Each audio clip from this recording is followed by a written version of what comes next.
kama muda wako unautumia sana kwenye simu kuliko kwenye neno la Mungu, kuliko kwenye kazi yako, kuliko kwenye biashara yako, kuliko kwenye career yako, kuliko kwenye masomo yako, unatarajia kuwa mtu aina gani? Unatarajia kuwa nani? Wewe utatawaliwa tu na mitandao na maisha yako ndio yataenda hivyo. Dakika mwisho utakuwa unaanza kulaumu.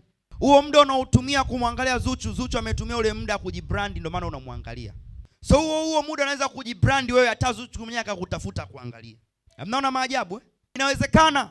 Muda ni zawadi kubwa ambayo mwanadamu amepewa kuliko zawadi nyingine yoyote. Ukitoa uhai, ukitoa uzima, kuna zawadi ya muda. Kinachotofautisha kati ya masikini na tajiri namna anavyotumia muda wake.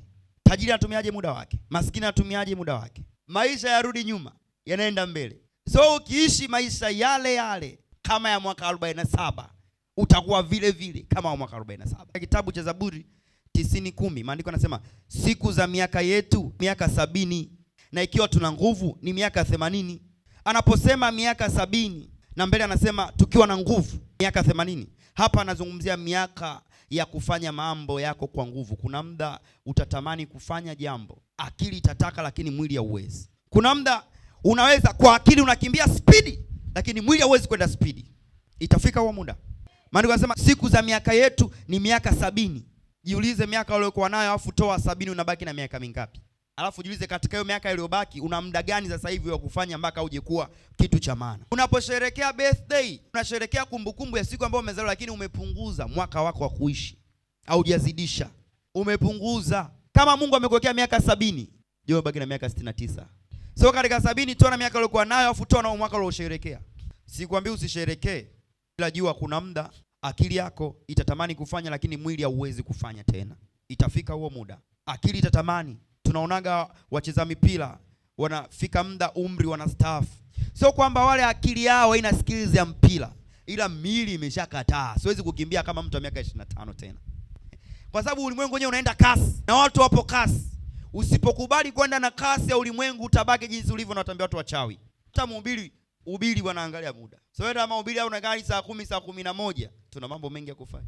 Niliwaambia mimi hapa last time, nilipanda na mdada kwenye bajaji. Naanza kuongea na mwelekeza kanisa letu liko pale, anasema lile kanisa la Freemason bado hako analogi.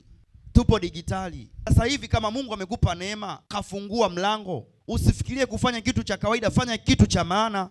Sasa amefungua mlango, nenda kutafuta mabati nizibe, niweke maturubai watu waje kuabudu. Alafu nyingine ubanio kafanya mambo mengine. Hatuko hivyo sasa hivi. Tulishaondoka huko. Usipoamua kubadilika, watakaobadilika utaambia wachawi.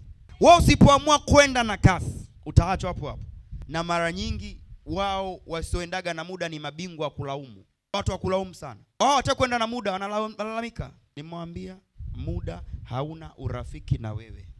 Usipoenda na muda, muda hautaenda na wewe. Amua kwenda na muda. Wewe ukikaa muda ukai.